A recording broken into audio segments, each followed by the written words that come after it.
दोस्तों, आप लोगों ने कई बार ऐसा अनुभव किया होगा कि आपके पेट में एकदम से बहुत ज़्यादा गैस बनने लगती है और उस गैस के कारण आपका जो पेट है वो फूल जाता है। और कई बार वो गैस इतनी ज़्यादा बनती है कि पेट गुब्बारे जैसा फूल जाता है, बलून जैसा फूल जाता है। इस तकलीफ को अफरा कहा जाता है, यानी कि जब पेट में गैस बहुत ज़्यादा बन जाती है और उसके कारण पेट बहुत ज़्यादा फूल जाता है, तब इस कंडीशन को डिस्टेंशन ऑफ एब्डोमेन या फिर अफरा कहा जाता है। आज इस वीडियो में जिस मेडिसिन के बारे में मैं आपसे बात करने वाला हूं, वो मेडिसिन अफरा की इस समस्या के लिए यानी कि डिस्टेंशन ऑफ एब्डोमेन के लिए और इसके साथ साथ र्यूमेटिक आर्थराइटिस यानी कि जोड़ों का दर्द, जोड़ों की सूजन, र्यूमेटिज्म या गाउट, जो भी आप कहना चाहें, इस समस्या के लिए और इसकी जैसी बहुत सारी समस्याओं के लिए एक रामबाण औषधि के रूप में काम करने वाली दवा होती है। अफरा के लिए इस मेडिसिन की जो शक्ति है, इस मेडिसिन की जो क्रियाशीलता है, वो इतनी तीव्र है कि ना केवल इंसानों में बल्कि यदि जानवरों में भी एब्डोमेन का डिस्टेंशन है, पेट में बहुत ज़्यादा गैस है और बहुत ज़्यादा उनका पेट फूल गया है गैस के कारण, तब उस अवस्था में भी ये मेडिसिन उनको भी पूरी तरह से ठीक करने की क्षमता रखती है। होम्योपैथिक मेडिसिनल साइंस में इस मेडिसिन को कॉल्चिकम ऑटमनेल कहा जाता है या सामान्य भाषा में इसे कॉल्चिकम के नाम से जाना जाता है। तो आज इस वीडियो में मैं आपको बताऊंगा कि कॉल्चिकम का उपयोग हम किन कैरेक्टरिस्टिक सिम्टम्स के साथ किन किन बीमारियों में कर सकते हैं। चलिए दोस्तों, शुरू करते हैं। और इस मेडिसिन का जो सबसे पहला सिम्टम है वो ये है कि कॉल्चिकम का जो पेशेंट होता है उसे किसी भी प्रकार के खाने की स्मेल बिल्कुल भी सहन नहीं होती। मतलब कि यदि वो आदमी दूसरे कमरे में भी बैठा है और वहां से किचन से होते हुए कोई खाने की स्मेल, पुड़ी की हो सकती है, पराठे की हो सकती है, किसी भी प्रकार का खाना हो, यदि उसकी नाक में आ जाता है और यदि उसने वो स्मेल सूंघ ली, तो समझ जाइए कि उसको बहुत ज़्यादा तकलीफ होने वाली है, नौशिया होने लगता है यानी कि मतली आने लगती है और कई बार उसे उल्टी भी हो जाती है यानी कि वॉमिटिंग भी हो जाती है।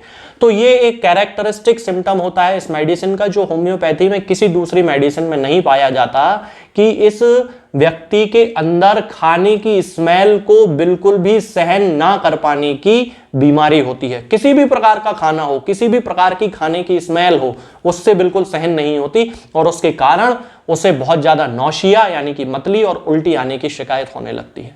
इसका दूसरा कैरेक्टरिस्टिक सिम्टम है, जैसा कि मैंने अभी आपको बताया था, कि ये जो व्यक्ति होता है इसे पेट में डिस्टेंशन हो जाता है, गैस बन जाती है, अफरा जिसे कहा जाता है, और उस अफरा के कारण इसकी बहुत सारी समस्याएं इसमें आ जाती हैं। सांस लेते तक नहीं बनता है। साधारण सी बात है, यदि किसी व्यक्ति का पेट फूला हुआ हो, डिस्टेंशन ऑफ एब्डोमेन उसमें हो गया हो, तो उससे सांस लेने में बड़ी तकलीफ होती है। तब उस कंडीशन में कॉल्चिकम सबसे शक्तिशाली मेडिसिन है होम्योपैथिक मेडिसिनल सिस्टम की। इसके अलावा भी चाइना ऑफिसिनेलिस, रेफेना सैटाइवस और एस्फिटिडा में भी डिस्टेंशन ऑफ एब्डोमेन देखने को मिलता है। लेकिन डिस्टेंशन ऑफ एब्डोमेन के कारण होने वाली जो तकलीफ है, सबसे ज्यादा यदि किसी मेडिसिन में होती है तो वो कॉल्चिकम ऑटमनेल होती है। इस मेडिसिन का तीसरा कैरेक्टरिस्टिक सिम्टम होता है दोस्तों गठिया, यानी कि र्यूमेटिक आर्थराइटिस, गाउट, र्यूमेटिज्म, कुछ भी आप कह सकते हैं। होम्योपैथी में इसके नाम का उपयोग नहीं किया जाता, बीमारी के लक्षणों का उपयोग किया जाता है। तो जोड़ों में होने वाले दर्द, जोड़ों में होने वाली सूजन के लिए कॉल्चिकम बहुत ही अच्छी मेडिसिन है, बहुत ही शक्तिशाली मेडिसिन है। खास तौर से यदि किसी व्यक्ति में गठिया का दर्द खाने की स्मेल को सहन ना कर पाने के लक्षण के साथ यदि आता है, तो फिर कॉल्चिकम उसकी दवा होती है। इसके साथ साथ यदि किसी व्यक्ति को पेट में जलन पड़ने की शिकायत है और उसके साथ में उसे ऐसा लग रहा है जैसे पेट में बर्फ जैसी ठंडक है, अब साधारण सी बात है, यदि किसी व्यक्ति को अपच की शिकायत है, इंडाइजेशन की शिकायत है, खाना सही से नहीं पच रहा है, तब उस कंडीशन में उसे डिस्टेंशन होगा ही, एब्डोमेन में उसके फूल जाने की समस्या उसकी होगी ही, गैस उसे बहुत ज्यादा बनने वाली है। तब उस कंडीशन में एसिडिटी भी उसे होने लगेगी और उस एसिडिटी के कारण ही उसे जलन की समस्या होगी और वो जलन बर्फ की ठंडक जैसी जलन उसको होगी।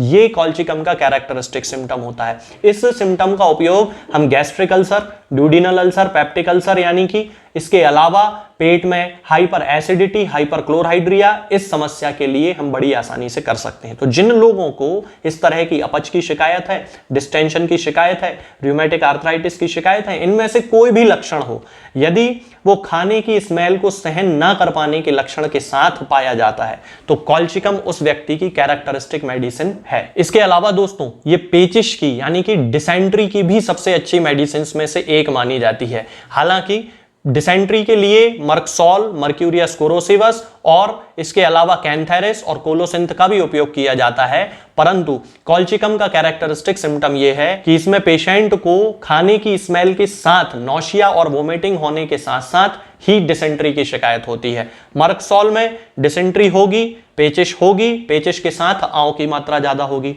मर्क्यूरियस कोरोसिवस में डिसेंट्री होगी, पेचिश होगी, लेकिन आंव की जगह खून की मात्रा ज्यादा होगी।